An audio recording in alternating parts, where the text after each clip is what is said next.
In this video, we'll be looking at problem 4.25 on page 185 and 186. I'll be using a TI-84 calculator. If you don't have one, you can go to this website and download one on either your phone or your computer for free. We're dealing with the relationship between pollution and cost of medical care. A part says, if the goal is to learn how cost of medical care is related to pollution, which of the two variables is response and which is the predictor? The predictor, also called the explanatory,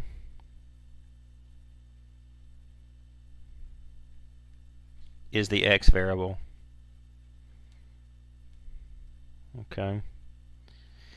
And the response is the Y variable. Now, when we're dealing with correlation, it doesn't matter which one we call which, but with regression it does. We're going to write an equation, so it has consequence, which we make the X and which we make the Y. How do we decide? Well, it's a matter of which one we're looking to predict, and in this case it makes sense that we're going to try to predict the cost of medical care. Pollution is liable to just simply be a thing that's out there, and from that we're going to try to predict how much medical care responds to that. So in A, I would say that our predictor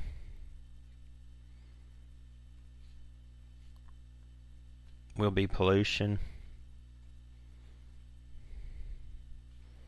and the response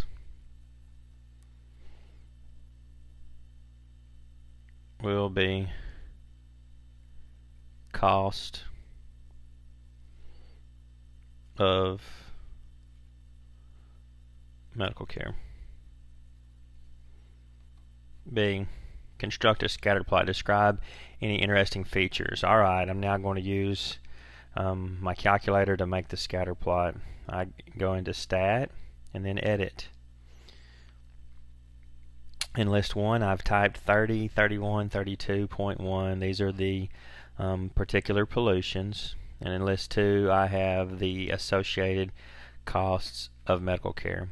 I will now key second Y equals and turn plot 1 on. You will see this, it's either on or off. I'll have it on. The default type, that's my scatter plot. Okay, then I will hit zoom, and you will see, if you scroll down, zoom stat, that's the 9th selection, and that's my scatter plot. I'm going to sketch this on my paper. If I neglected this point, it doesn't look like there would be much of a trend at all. They look all over the place. Maybe it's a slight negative trend without this point, but with this point it certainly is going to be a negative trend. Remember, any outlier in the X direction will have a great impact on my regression line. So I'm going to sketch this scatter plot.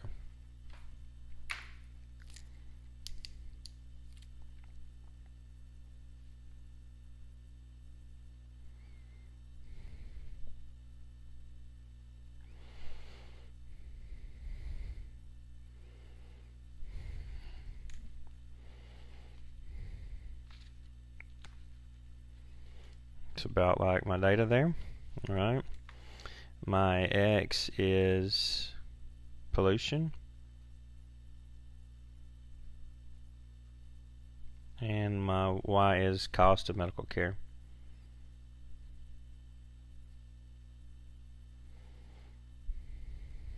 Okay.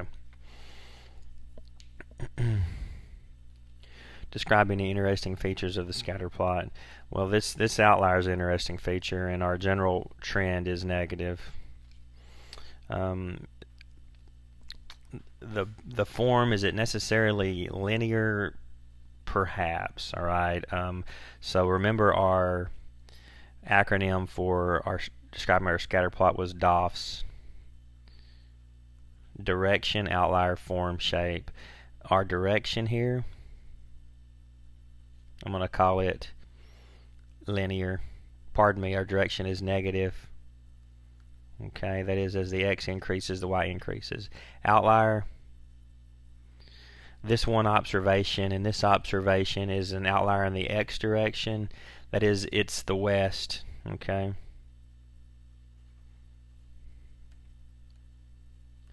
The west has far and away the greatest pollution of these geographical regions. Form, we'll call it linear, although I'm a little bit dubious about that. And strength, it's a weak trend. Okay. All right. C, find the equation of the least squared regression line. See, remember our form is y hat is equal to a plus bx. Well, our calculator can find this regression equation. Going to my home screen, I go stat calc 1 for one variable stats. Pardon me. Stat calc 4 is a linear regression, a plus bx. That's for algebra typically. 8 is linear regression. 4 is linear regression ax plus b. 8 is linear regression a plus bx. The only difference between these two is which one is called the slope. Here it's a and here it's b. Otherwise there's no difference. Selecting this is the form that we use most often in statistics. Our x list is list 1, our y list is list 2, and I can come on down here to calculate. If yours doesn't have this particular looking output, you can just hit enter when it prompts you and it'll do fine. Alright.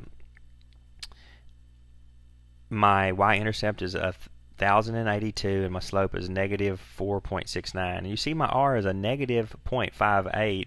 It's a little higher than I would have anticipated. Okay, I'm going to record that for my strength here. R is approximately negative 0.58.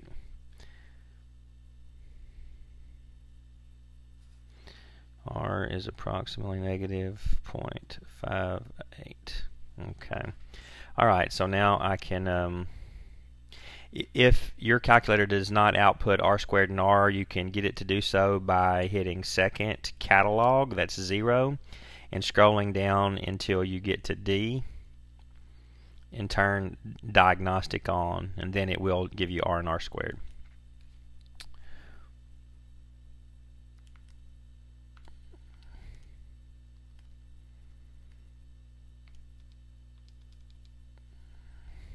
Alright, so my equation is y hat equals 1,082 minus 4.69x.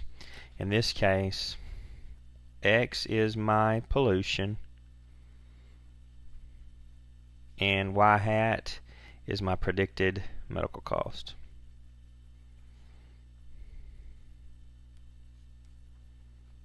Okay.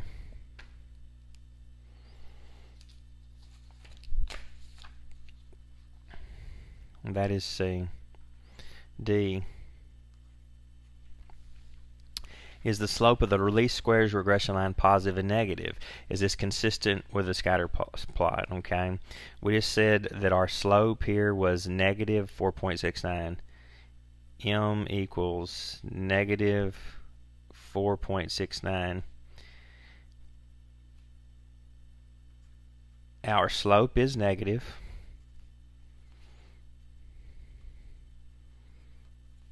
And it is consistent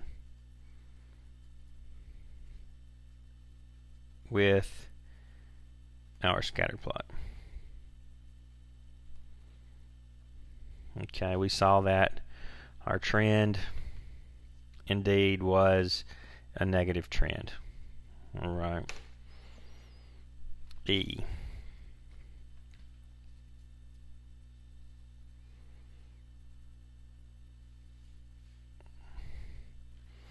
Do the scatter plot and the equation of the least squared regression line support the researcher's conclusion that elderly people who live in more polluted areas have higher medical costs?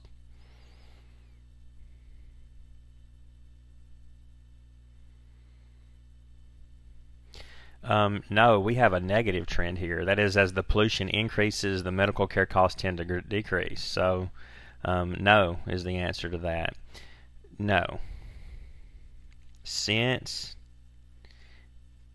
our trend is negative,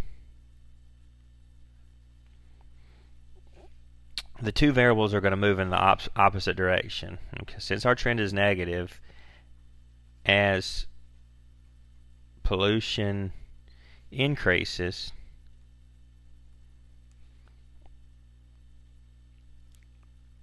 medical care costs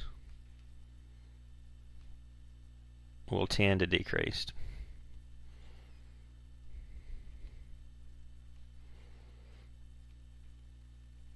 That would be opposite of what they were hypothesizing and what we would just think naturally. Okay. F.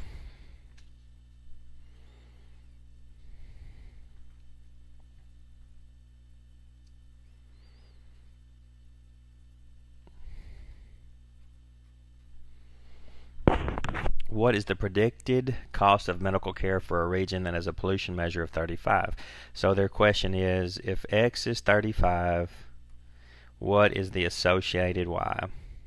Okay, so using our equation, Y hat is 1,082 minus 4.69 times X, and our X in this case is 35. Alright, so using my calculator,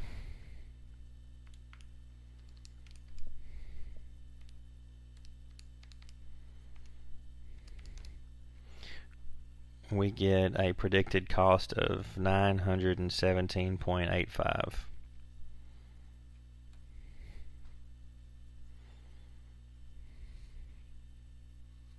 That is F. G. Would you use your least squared regression line to predict a cost of medical care for a region that has a pollution measure of 60?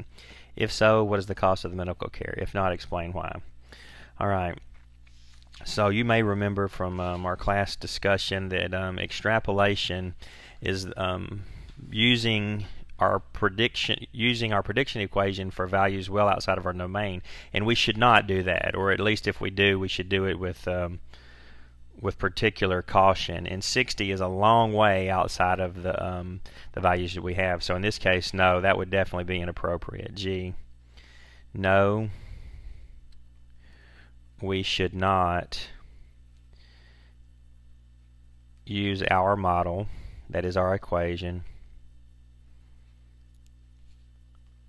for X values greater than 40.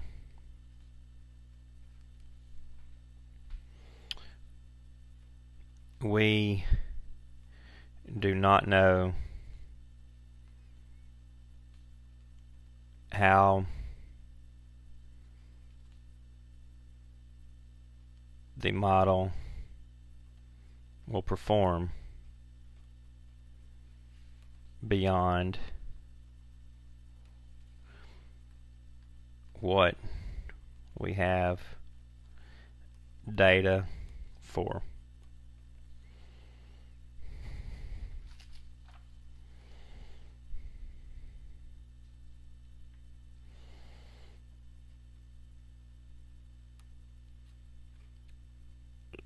Using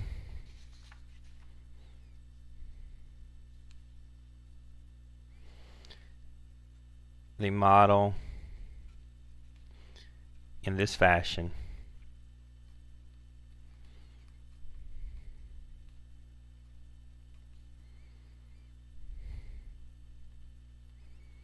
is called extrapolation.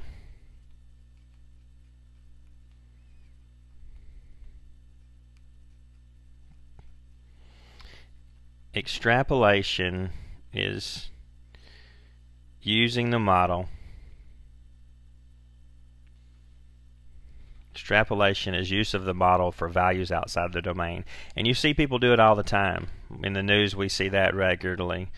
The national debt is going to be this many $1 trillion by year 2050. That's inappropriate. They have no idea what our spending is going to look like between now and then. They should at least say, if we continue at this rate, which is an unknown thing.